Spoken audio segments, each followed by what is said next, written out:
Hi years, welcome to Siri all in one channel. ఈరోజు చుక్కకూర తోటకూర కలిపి మనం పప్పు రెడీ చేసుకుందామండి. దీనికి కావాల్సిన ఇంగ్రీడియంట్స్ ఈ గ్లాసున్నర కందిపప్పు తీసుకొని 2 సార్లు కడిగి పక్కన పెట్టేసుకోండి నీళ్లు పోసుకొని. ఇప్పుడు తోటకూర చుక్కకూర విడివిడిగా నానబెట్టుకోవాలండి. ఒక 5-10 నిమిషాలు కాయగూరలు నానబెట్టుకున్న ఆకుకూరలు నానబెట్టుకొని వండుకున్న మంచిది కదా, అందుకని ఆకుకూరని ఒక 5 నిమిషాలు నానబెట్టుకొని 2 సార్లు కడిగి తీసుకోండి. 2 కట్టలు సరిపోతాయి. తోటకూర 2 కట్టలు, చుక్కకూర 2 కట్టలండి. శుభ్రంగా కడిగి పెట్టుకోండి. తోటకూరని సన్నగా కట్ చేసుకోండి. చుక్కకూరని కట్ చేయని అవసరం లేదు. ఒక పెద్ద ఉల్లిపాయ, ఒక టమోటా, ఒక 10 పచ్చిమిరపకాయలు చీలికలు చేసి పెట్టుకున్నాను. ఒక 10 వెల్లుల్లిపాయలు పొట్టు తీసి రెడీ పెట్టుకుని అవి కూడా వేసేసుకున్నానండి. ఇప్పుడు దీన్ని కుక్కర్ పెట్టేసుకుని 3 విజిల్స్ వచ్చిన తర్వాత తీసి అందులో సరిపడా కళ్ళుప్పు, పసుపు వేసుకున్నామండి.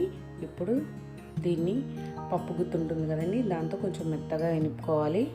అంటే తొక్కలు అయ్యి లేకుండా కచ్చపచ్చిగా వచ్చేలాగా నీట్గా అన్నీ ఎనుపుకుంటే పప్పు చాలా బాగుంటుందండి.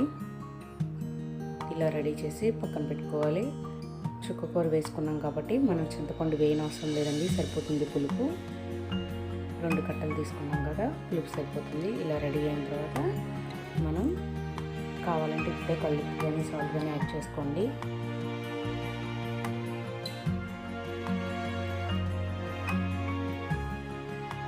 ఇప్పుడు స్టవ్ మీద కడాయి పెట్టుకుని ఆయిల్ వేసుకుందామండి పోపు కోసం. ఇప్పుడు సన్నగా కట్ చేసుకున్న ఎండుమిర్చి, వెల్లుల్లిపాయలు, పోపు దినుసులు తీసి రెడీ పెట్టుకోండి. నూనె వేడెక్కింది కదా, ఫస్ట్ వెల్లుల్లిపాయ జీలకర్ర వేసేసుకోవాలండి. వెల్లుల్లిపాయ ఎండుమిర్చి వేగిపోవాలి. ఇవి కొంచెం కలర్ వచ్చిన తర్వాత పచ్చిశనగపప్పు, మినపప్పు, జీలకర్ర ఇవన్నీ వేసుకున్నానండి. తర్వాత ఇంగువ యాడ్ చేసుకున్నాను. ఇంగువ వేగిన తర్వాత కరివేపాకు వేసుకుంటే చాలా బాగుంటుందండి పోపు.